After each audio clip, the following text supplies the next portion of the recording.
Se mettre en couple avec une Thaïlandaise, ben oui, forcément, pourquoi pas si on vient vivre en Thaïlande. Alors il y aura toujours plusieurs catégories de femmes. On peut avoir des femmes plus ou moins sérieuses. Et alors j'entends souvent des gens qui me disent « Oui, mais en Thaïlande, il n'y a que des filles de bar, etc. » J'ai envie de dire « Ben oui, dans les bars, il n'y a que des filles de bar. Si tu veux une femme sérieuse, tu vas aller la rencontrer dans un centre commercial, tu vas la rencontrer, je sais pas, au supermarché, en rue, dans un bureau. Mais tu vas certainement pas aller prendre un verre et la rencontrer dans un bar. Après, je suis pas en train de dire que des filles de bar ne sont pas sérieuses, mais bon, elles sont quand même là pour gagner leur vie. Elles sont quand même là pour mettre le grappin sur un touriste qui finira finalement par peut-être tomber amoureux. Ça peut arriver, elles vont se ranger. Mais est-ce qu'on a envie de se mettre avec une fille qui a un body count de 2 ou 3 000 je sais pas. J'ai un pote, hein, il s'appelle Chris, il habite en Belgique. Et lui, c'est ce qu'il a fait. Il est venu ici en Thaïlande, il parle pas un mot d'anglais et il a ramené une Thaïlandaise. Et il a bon dire « Ouais, mais non, je l'ai rencontrée dans un supermarché, nanani, nanana. » On le sait tous, Chris, que tu l'as rencontrée dans un bar, tu parles pas 3 mots d'anglais. Ce que je veux dire par là, c'est que finalement, rencontrer une fille, ça peut se faire un peu n'importe où, mais il faut vraiment sélectionner l'endroit, le lieu. Et en fonction du lieu, ben forcément, on va peut-être avoir un profil de nana qui sera un petit peu différent, ce qui me semble logique. Se mettre en couple ici avec une Thaïlandaise va quand même impliquer qu'il y a un petit choc culturel qu'il va falloir gérer ou en tout cas appréhender. Ici, c'est tout pour la famille. C'est pas rare d'entendre des expats qui disent « Oui, mais moi, je paye ceci, je paye cela pour la famille. » Parce qu'au début, une femme thaïlandaise, tu vas devoir l'entretenir. C'est certain, ça va peut-être te coûter 4, 5, 600 euros par mois. Alors tu vas dire, oh là là, c'est cher. Mais si tu fais un comparatif avec une femme européenne, quand tu te mets en couple, tu payes le resto, tu payes ceci, tu payes cela, tu payes un cinéma. On est quasi sur le même budget. Hein. Après, derrière ça, tu vas avoir une nana qui va dire, ah ben, mon papa, il est malade, ou ma mère, il lui arrive ceci, cela. Ça sous-entend, il faut de l'argent. Et le jour où tu vas arrêter de payer, ça pourrait bien sûr créer des petits conflits dans la relation. Ça, c'est pas rare non plus que ça puisse arriver, parce que la fille va toujours reprendre quand même parti pour la famille. Et le but finalement, c'est le confort de vie.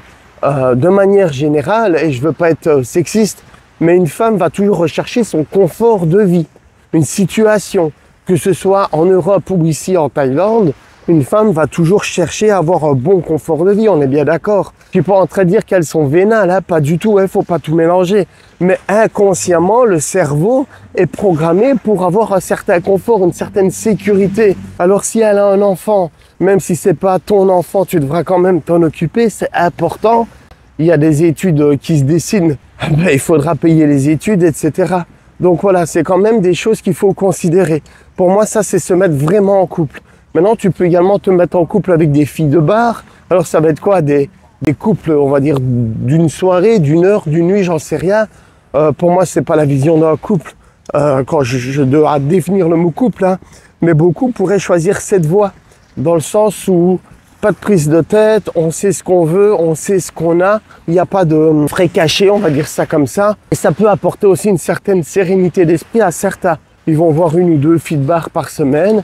Ils savent que sur un mois, ça va revenir à un certain montant et ils ne se prennent pas la tête. Alors, il n'y a pas le côté amour, le côté émotion, sensation douce, comme dans un couple, on va dire, traditionnel européen. Mais voilà, ça ne change rien. Ça apporte quand même un certain épanouissement d'une certaine manière. Il faut juste voir si ça convient à tout le monde. Moi, j'en connais qui ont besoin d'aimer, d'être aimés, qui ont besoin d'émotions un peu plus profondes, de sentiments plus profonds. Et c'est peut-être pas donné pour tout le monde non plus. Et à côté de ça, j'en connais qui ont été dégoûtés des relations, de certaines relations. Et ils en veulent plus. Ils veulent plus des relations longues. En Thaïlande, tout est clair, tout est limpide, tout est transparent. On ne fait rien laisser sous-entendre. Et une femme est souvent très claire quand elle parle d'argent et de relations ici. Après, j'ai pas vraiment un lieu à conseiller si on veut des relations longues ou pas. Peu importe la ville où on se trouve, même des villes un peu plus animées, plus chaudes, on entend souvent Phuket ou Pattaya, c'est un peu le bazar. Mais en vrai, même dans ces villes-là, on va trouver des filles qui ont envie de se poser à long terme.